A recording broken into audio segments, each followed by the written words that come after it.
Cadê a folha? Tá aí. Boa noite, pessoal. Beleza? Tudo bom? Olá, sejam bem-vindos de volta.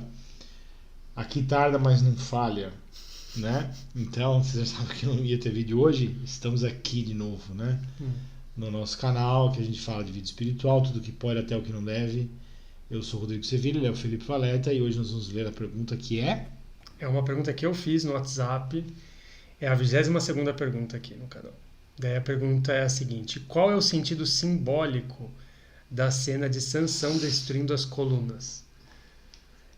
Bom, eu fiz essa pergunta porque me veio a questão simbólica, né? Que no caso, na cena, eu vou até ler para vocês rapidamente. São duas colunas e são duas colunas centrais, né? No templo onde eles estavam.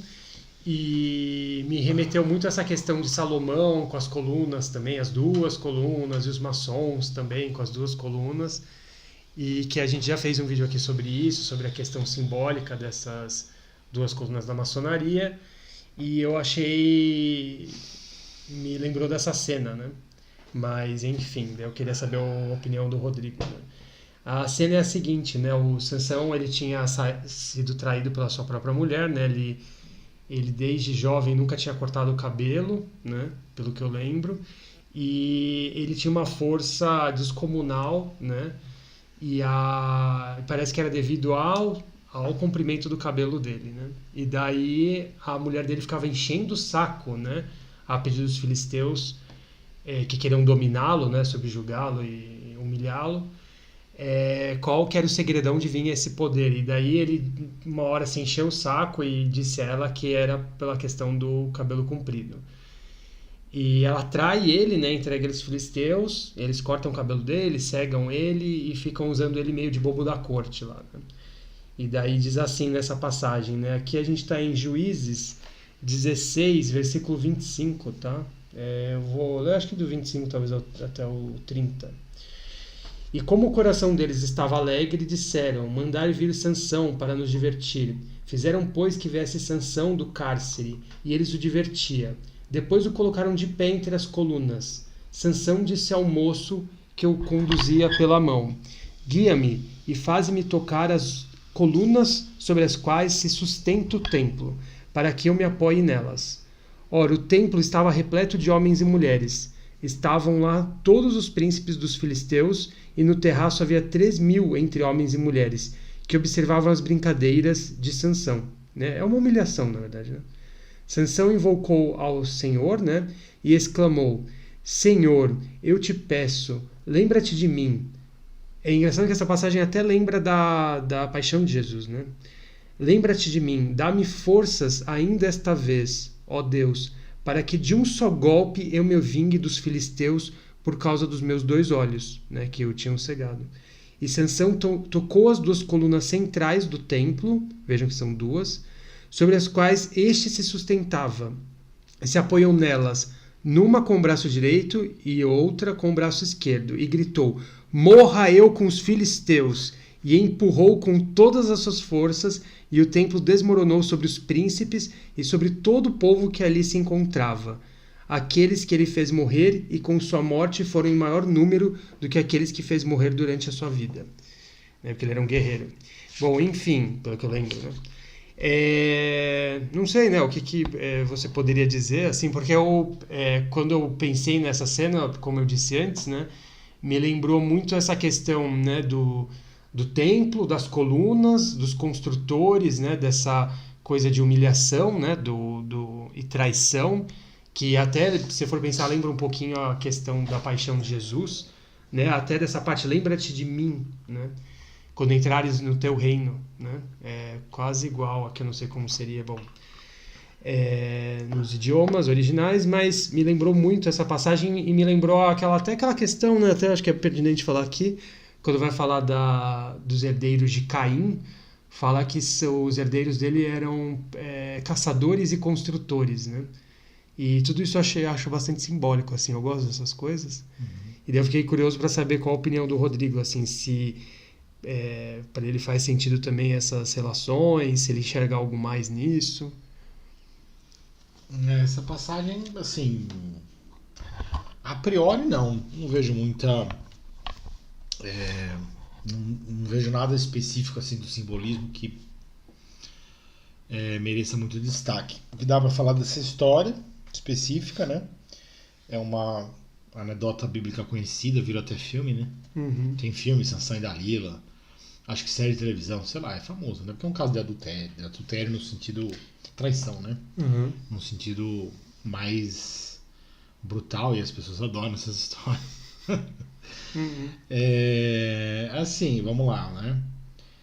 Esse negócio das colunas, do templo e a conexão que você faz, né, que você mencionou, o que a gente já respondeu aqui antes, eu não vejo muita conexão, porque nós estamos falando dos filisteus. Você pode falar que assim, todo ser humano faz parte de uma tradição que é traidora, né? Que faz parte da usurpação contra Deus. Aí, realmente, a tradição judaica não é nem melhor nem pior que as outras, e as outras também não são nem melhores nem piores que a judaica.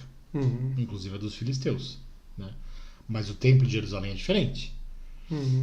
É a pior coisa, né? Porque é o templo que deveria ser feito pelo povo, que deveria estar com Deus mesmo, reconhecendo, né? Porque o povo judeu ele é escolhido, e eles se dizem até hoje, nós somos o povo escolhido e tal.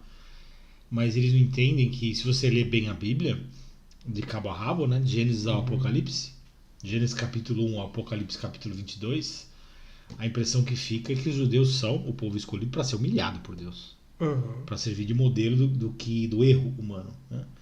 E que Jesus veio revelar de forma definitiva, justamente sendo rejeitado pelas pessoas que deveriam ser as primeiras a aceitá-lo, a acolher ele, né? Então, mas vamos lá. Por que a diferença desse templo dos filisteus aí pro templo de Jerusalém é total? Porque a história é diferente. Foi no templo de Jerusalém que Salomão construiu que a grande traição se consumou, e criou o modelo da traição que vai até o fim dos tempos, porque o anticristo vai exercer justamente nessa linha do templo de Jerusalém a abominação da desolação, né, que vai ser o que vai anteceder o fim do mundo. Então é isso que importa. Você mencionou os maçons. Os maçons, provavelmente a tradição deles começou nos templários, os cavaleiros templários. Eram guerreiros europeus que foram para Jerusalém e aprenderam os segredos. Os segredos do quê? Da porcaria toda, de Salomão, dos babilônios, da coisa, a parte ruim da história, né? Que na verdade é só ruim. Essa parte do templo de pedra não tem nada de bom lá. É um negócio feito pro mal mesmo. E os templários descobriram isso, os cavaleiros do templo, tem esse nome, templários. E aí eles tiveram uma organização secreta que depois a igreja foi perseguir, né? A igreja católica perseguiu durante um tempo, falou, não, a gente descobriu que vocês adoram o diabo, e perseguiu os caras, né? Tem a famosa perseguição que matou Jacques de Molay, né? Na sexta-feira 13, para quem não sabe. Por que sexta-feira 13 é o dia Dia das Bruxas. Das bruxas, ou sei lá, de alguma coisa ruim, né? É por causa de supostamente, pelo que eu entendo da história, uma maldição que o Jacques de Molay jogou sobre a igreja católica no dia que ele foi queimado vivo lá, né? Ele foi queimado vivo em frente a Notre Dame. A Notre Dame de Paris. A Notre Dame da época, que acho que não é exatamente o mesmo prédio que existe hoje, né? Foi modificado. Acho que sim, porque passou muito tempo. Bom, não sei, na verdade não tenho tantos detalhes dessa história. Mas que eu saiba, o Jacques de Molay foi queimado na frente da Notre Dame, em Paris, numa sexta-feira 13. E ele jogou uma praga sobre a igreja católica. Vocês vão pagar por isso aqui e tal, enfim. É um barraco enorme. E aí os templários, eles se esconderam, né? Não podiam ser mais os cavaleiros, porque a ordem dos cavaleiros templários foi abolida pela igreja. A igreja falou, acabou esse negócio aí, porque deu tudo errado. Mas os caras tinham muito dinheiro, né? Por causa das cruzadas. Eles lucraram muito com isso. Então eles continuaram a organização secreta deles por outros meios. Entendi. Inclusive daí que saiu, algumas pessoas foram para a Escócia e criou-se o rito escocês, mas teve outras repercussões também. Enfim, tudo ligado ao templo de Jerusalém. Quem são os maçons? Os maçons são os construtores. Construtores do quê? Do templo de Jerusalém. Então o templo dos filisteus aí é mais uma filial do diabo, mas vamos dizer que a sede é o templo de Jerusalém, entendeu? Sansão era o juiz de Israel. Para quem quiser situar na Bíblia, tem Gênesis, né, que é de Adão até José do Egito, né? Ah, tá, é o último. Então, começa Adão e Eva, Caim e Abel, aí vem Sete, aí vem os descendentes de Sete, você tem os principais ali, Enoque, Matusalém e Noé, vem o dilúvio, aí vem Abraão, aí vem a linhagem de Abraão, Isaac, Jacó, Israel. Israel tem vários filhos, entre os quais José, que é o José do Egito, né? Do filme da Disney, pra quem não sabe. E depois, quando eles vão sair do Egito, é A melhor parte do livro do Gênesis. Bom, o livro do Gênesis é complicado falar a melhor parte, ainda tem muita coisa importante e boa por vários sentidos, mas eu gosto muito da história de José. Uhum. Talvez seja a minha favorita. Eu gosto daquele finalzinho que você já destacou uma vez, eu gosto bastante. Então, quem quiser ter uma história muito legal para ler especificamente no Gênesis, leia do capítulo 40 ao capítulo 50 do Gênesis, que é só a história de José do Egito. É muito interessante simbolicamente falando, e mostra como que Deus opera, usando a maldade do ser humano. Isso é muito legal, porque mostra o triunfo total de Deus, entendeu? E já é meio que uma matriz para a vida toda de todo mundo, o tempo todo até o fim do mundo, entendeu? Posso dar um spoiler e falar o finalzinho da história de José? Não, eu tô falando para as pessoas lerem do capítulo Perfeito. 10 ao capítulo 50. É uma tarde que você vai perder. Desliga o TikTok, desliga o Instagram e lê a história de José do Egito, capítulo 40 ao capítulo 50 do Gênesis, pelo amor de Deus. A gente quer levar a sério isso aqui ou não? Tá certo. Vai lá e vê a história, lê. É legal essa história, eu estou falando, é a minha favorita, eu gosto muito dessa história do Gênesis, acho que é a minha favorita mesmo. Aí o que acontece? O povo judeu vai para o Egito, certo? Primeiro como convidado nessa circunstância aí, do triunfo pela mão de Deus, né? Pela providência divina no Egito. E aí eles enriquecem e tal. Aí passam-se 400 anos. Aí vem Moisés. Aí vem o livro do Êxodo. E aí vem a saída do Egito em direção à terra prometida. E demora 40 anos para chegar lá. E eles chegam, enfim. Moisés não entra na terra prometida, porque Deus fala para ele: você não vai entrar. Tem um monte de problema, um monte de rolo, tá? Moisés não é. Não acertou tudo. Flor que se cheira. Ninguém é flor que se cheira, só Jesus é flor que se cheira. Enfim, Moisés não entra, mas Josué entra. Josué é sucessor de Moisés. E ele é considerado o primeiro juiz de Israel. Porque Deus fala assim: vocês não vão ter rei. Bom, aí já vai vir outra história depois, né? E da questão dos reis. Da questão dos reis. Mas, basicamente, Deus fala: não, vocês não precisam de reis, vocês têm os juízes, né? Pessoas que conversam com Deus. Na verdade, o certo mesmo era todo mundo viver com Deus, né? Porque não precisava nem desse negócio de juiz, mas tudo bem, que deixa lá. Intercessores. Né? Deixa um líder lá, é bom para organizar o povo, porque o povo é bagunçado mesmo, né? E aí, primeiro é Josué, sucessor de Moisés, e aí vem o período dos juízes, que termina o Êxodo, vem o livro de Josué, com as proezas dele lá, a história dele, tal. E aí vem o livro dos juízes. Tem vários juízes. Os mais famosos, quais são? Depois de Josué tem a história do Sansão, que é uma história famosa. Mas Sansão, curta, né? Não tem tanta. Não fez tanta coisa assim, é uma história curta. Acho que um famoso é o Gideão, né? Que até tem muito evangélico que menciona Gideão, porque os evangélicos adoram o Antigo Testamento. O Gideão é aquela que tem a da mula, não é? Não, você está confundindo com Balaão. Balaão, isso. Cuidado, a Bíblia tem muito personagem. Isso, é verdade. Cuidado com a Bíblia, que tem muito personagem. É fácil confundir. Mas enfim, aí depois tem o período dos juízes, aí o que acontece? O povo se cansa dos juízes, eles ficam invejosos das outras nações. Olha só como não presta, ênfase.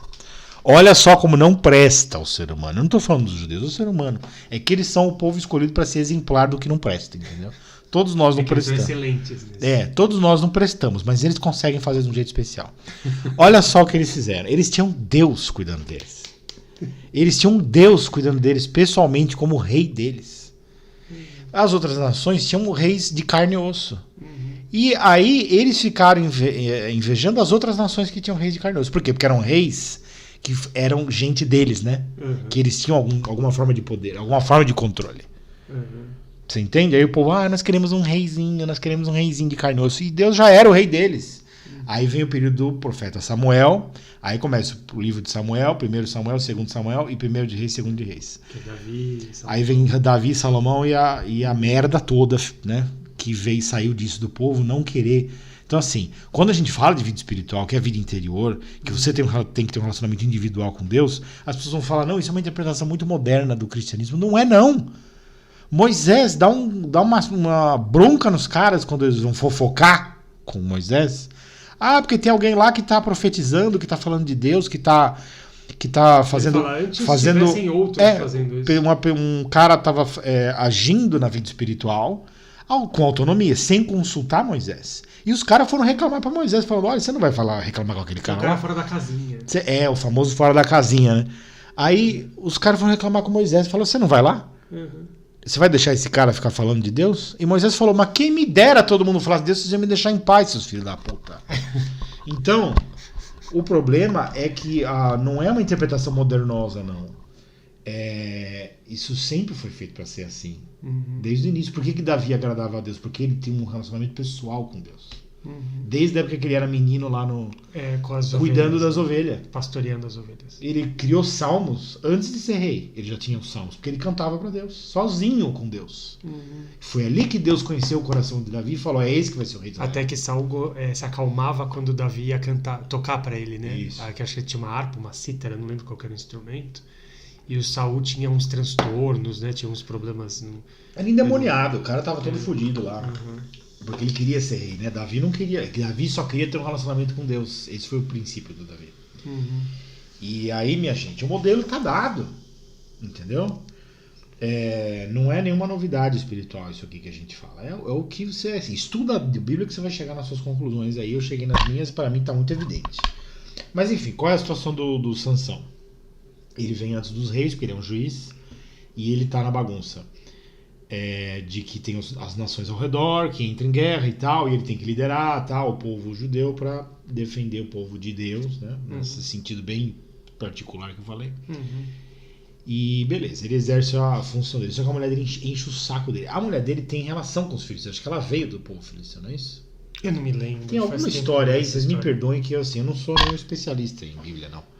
Mas tem alguma história aí que a mulher dele, não sei se a mulher dele veio misturada do povo filisteu, ou se ela era judia, da gema mesmo, tudo certo, mas depois acabou tendo um relacionamento com os filisteus. Enfim, o que eu sei é o seguinte, se ele não fosse casado, ele não teria sido traído. Uhum. E isso é um tema bem peculiar para nós aqui, não é? Uhum. Você entende como o que a gente fala aqui, que parece maluquice, doideira, tá na Bíblia inteira, se você parar para prestar atenção. Uhum. Quer dizer, o problema de Sansão foi ter casado com essa mulher, entendeu? Aí você vai falar, então o problema são as mulheres, desde Eva. Não, por favor, não. O problema é você não querer só Deus na sua vida, esse é o problema. Uhum. Você ficar fazendo planinhos e tal. Eu faço planos, mas eu parto do princípio de que eu não tenho direito a nada. Tudo que acontecer vai ser pela graça de Deus. Uhum. E eu tento ser assim, modesto nos meus planos para não deixar que eu mesmo caia em nenhuma armadilha. Acaba se ensoberbando, né? Que vai me ensoberbar. Uhum. Tanto é que, modéstia à parte, eu acho que funciona bem, porque quando o orgulho me ataca, eu percebo, claro. Bem, acho que posso estar errado, né? Mas eu acho que eu percebo claramente. Eu falo, opa, já tô vendo que tá vindo um negocinho ruim aqui. Isso aí é orgulho, né? Então, eu acho que Sansão escorregou na banana lá, né? E aí, casou com essa mulher, causou na vida dele. O cara terminou humilhado no templo dos filisteus, cego, sem força, mas no fim ele pede ajuda para Deus, Deus dá para ele. Agora, o que significa essa passagem em específico? Assim, simbolicamente, né? Para mim, a lição espiritual é essa. Quem mandou casar com essa mulher, entendeu? Quem mandou casar? Quem mandou fazer isso? Né? Foi uma ideia que ele teve. Então, dali, quem traiu Deus? Quem traiu Sansão? Foi Deus? Não. Quem traiu foi a Dalila. Foi uma mulher que ele casou e confiou nela. Agora, ele confiou em Deus. Deus traiu, ele não traiu. Tanto que ele traiu Deus com Dalila, por assim dizer, preferindo a intimidade com ela ao invés de ficar só com Deus. E aí ele foi traído através dessa intimidade com ela. E depois que ele pagou por isso e pediu para Deus dar uma última ajuda, Deus foi lá e cumpriu. Foi fiel até o fim. Então tá aí a história. Para mim, o simbolismo é esse. Agora, anedoticamente, o que a gente pode falar é o seguinte. Você sabia que para a pessoa que gosta de teoria da conspiração, que a gente tem várias pessoas aqui que gostam de teoria da conspiração, mas eu não sei nem se é muito teoria da conspiração isso assim. O que eu sei é que no Estado de Israel hoje existe um protocolo Sansão, sabia? Não sabia? Hoje? Hoje. Tá vendo? Isso vai despertar o interesse das pessoas. Protocolo Sansão. Protocolo Sansão. Protocolo Sansão é o seguinte: como Israel é cercado por inimigos, mas ele tem bombas nucleares, então eles têm um plano que é o seguinte: se todos invadirem o Egito, a Jordânia, Líbano, Síria, se explodir. Israel vai se explodir com bombas nucleares. Acho que Jerusalém, ou sei lá o que eles vão explodir lá. Nossa, protocolo Sansão. Mas não teve um caso Morra antigo? eu com os filisteus. Morra eu com os filisteus, porque os filisteus são os palestinos, pra quem não sabe. Essa guerra vem até hoje. O que é o Estado palestino? A Filistéia, esses caras que estavam humilhando o Sansão. Mas obviamente na época não eram islâmicos, que o islamismo Não, só lógico, muito depois. não eram muçulmanos. Uhum. Mas o povo era esse aí. Os filisteus são os palestinos. Entendi. Então o protocolo Sansão, você ia falar alguma coisa? Não, que tem aquele caso famoso também, que fizeram um cerco, é que eu não me lembro o nome, até sua mãe leu um livro sobre isso, que fizeram um cerco há muito tempo atrás ao povo judeu e eles cometeram suicídio coletivo. Massada. Isso. Os judeus adoram esse negócio aí, né, essa coisa trágica. Assim. Tem a história dos Macabeus, Judas Macabeu. Tem várias histórias assim de morramos nós com os filisteus, né? Como eles, o Sansão falou, morra eu com os filisteus e tal. Uma coisa meio suicida, meio assim, sei lá, uma característica deles aí, né? Mas existe essa solução militar para Israel, que não é bem uma solução militar, é tipo assim, foda-se tudo, né? Foda-se esta merda. Se Jerusalém não vai ser nosso, também não vai ser de vocês. Eu não sei se isso vai ser acionado. Profeticamente falando, talvez faça parte de alguma parte aí do fim do mundo, né? A ativação do protocolo Sansão. Mas que eu saiba, a ideia é essa. Também não sou especialista na área. Que eu saiba, a ideia é essa, se os filisteus, enfim, os palestinos, e os jordanianos, Síria, Líbano, enfim, todo o Habibs ali da região, vocês resolverem invadir o Estado de Israel. Por que Estado? Eu gosto de Habibs. Eu tô falando, mas eu gosto. Você não gosta de comida árabe também? Gosto. Aliás, acho que você gosta até mais do que eu, né? Eu gosto de esfirra, gosto de quibe, gosto de beirute. Gosta de baba ganoush? Essas coisas. Charuto doce árabe. Charuto de uva? Não, baba ganoush é outra coisa. Não. Você gosta de doce árabe? Não, acho que é mais muito doce. É mais doce. Então, assim, eu tô elogiando a culinária. Tabule. Você gosta de tabule? Mais ou menos. E o deles é bastante limão, bastante. Enfim, quando eu falo Habibs, assim, eles ficaram notórios por uma qualidade culinária, não tô falando mal. Né? Então, é legal. Eu tava brincando. Quando o Habibs fica meio caricato. Quando o Habibs invadiu o Israel, aí eles vão apertar o botão do protocolo Sansão. Morra eu com os filisteus, vão jogar as bombas atômicas lá. Essa cena toda me faz cócega. Protocolo Sansão e Habibs. Bom, o que mais que eu posso falar? Desculpa, não posso falar mais nada. Não, entendi. É que eu não sei, tudo isso daqui me lembra um pouco uma coisa meio apocalíptica. Apocalíptica. Me lembra uma coisa meio de Jesus lá sendo humilhado também, né? E depois tem todo aquele tremor. Bom, enfim, não sei. Aqui é uma cena rápida, breve, mas tem algumas coisas nesse sentido. Mas entendi. Beleza. Para mais compartilhar com vocês também. Bom, hoje foi dia 12, né? Demorou, mas não tardou. Vídeos todos os dias, a gente não falha aqui, hein? A gente tem folga. Às vezes a gente fala que vai ter folga mesmo, mas é até organizada a folga, não é? Certo? Graças a Deus fazemos vídeos todos os dias. Amanhã, se Deus quiser, que é dia 13 de setembro, vai ter um vídeo de alegações. Uma alegação, né? Número 3. E dia 14 é o número 4. Porque eu tô intercalando. Mas eu tô intercalando também, porque às vezes a gente fecha a semana e não tem pergunta pra semana inteira. Né? Então, eu posso fazer só perguntas se tiver perguntas pra semana inteira. Claro. Quando não tem, eu começo a colocar umas alegações no buraco ali, porque eu também quero que esse projeto ande. Né? Então, tudo bem, a gente vai fazendo paralelo. Vai ter alegação amanhã, se Deus quiser. E vai ter alegação dia 14, se Deus quiser também. Dia 15, que é sábado. Tem uma pergunta do Matheus, que na verdade não fez uma pergunta. Ele pediu para fazer um comentário e eu transformei o comentário dele numa pergunta, porque esse é o livro das perguntas. Então você pode pedir o que você quiser do jeito que você quiser, mas se você puder formular o seu pedido na forma de uma pergunta, facilita pro livro das perguntas. Então eu transformei a indagação dele lá do jeito que ele fez numa pergunta, né? O que é o amor conforme a Bíblia? Caridade, no sentido da caridade, e o dito romântico, entre aspas. Foi o Matheus no WhatsApp que mandou Não exatamente essa questão, mas eu fiz uma paráfrase da colocação dele pra gente ver Mas se... eu acho que atende ao que ele... Atende agora, eu quero ver falar sobre isso aqui em 20 minutos, né?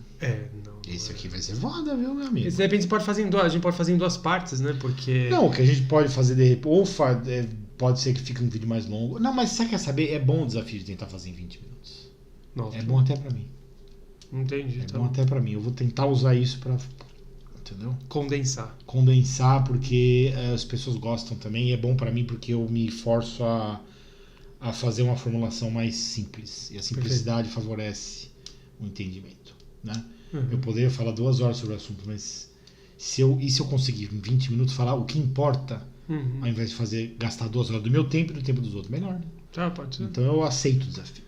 O desafio foi aceito. Muito obrigado, Matheus. Dia 15, se Deus quiser, que é sexta-feira, a gente fala sobre o que é o amor. Tadã! Muito obrigado a todos. Gostou? Pode dar o like, share, faz o que você quiser com o vídeo. Share. E compartilhar, né? Porque hoje tem que ser tudo. Por que não se fala curtir? Fala like. Pode falar curtir, né? Claro. Então, curtir, compartilhar e comentar. Aliás, perguntas. Pode ser mandado no grupo do WhatsApp, um comentário no YouTube ou mandado e-mail pro e-mail que tem Aí marcado também na descrição. E acho que é isso, né? Isso, perfeito. Então, tchau, muito obrigado a todos, até a próxima. Falou, pessoal, boa noite. Boa noite. Ou bom dia, né? Porque a pessoa pode estar vendo algum momento. Enfim, você já entendeu. Tchau.